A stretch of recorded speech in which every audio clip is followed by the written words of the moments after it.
সম্প্রতি যুক্তরাষ্ট্রের বহুল আলোচিত যৌন অপরাধী জেফ্রি অ্যাপস্টেইনের তদন্তের নথির কিছু অংশ প্রকাশ করা হয় মার্কিন বিচার বিভাগের ওয়েবসাইটে। কিন্তু প্রকাশের একদিনের মধ্যে কোনো ব্যাখ্যা ছাড়াই অন্তত ১৩টি ছবি সরিয়ে ফেলা হয়।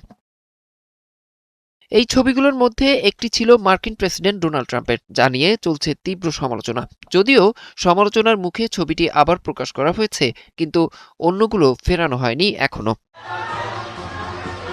মামলার নথি থেকে জানা যায়, কেবল ট্রাম্প নয়, সাবেক মার্কিন প্রেসিডেন্ট বিল ক্লিন্টন সহ আরও অনেকের নাম আছে এই তালিকায়, যাদের ছবিও প্রকাশ পেয়েছে এরই মধ্যে।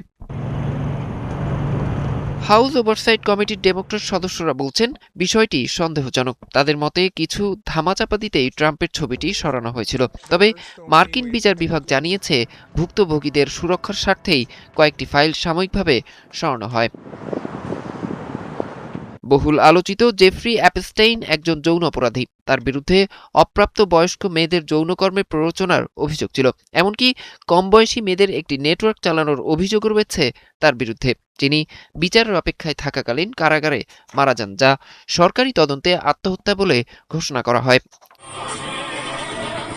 গত নভেম্বরে জেফ্রি অ্যাপস্টেইনের তদন্তের সব ফাইল প্রকাশের বিষয়ে সম্মতি দেয় মার্কিন কংগ্রেসের উভয় কক্ষ।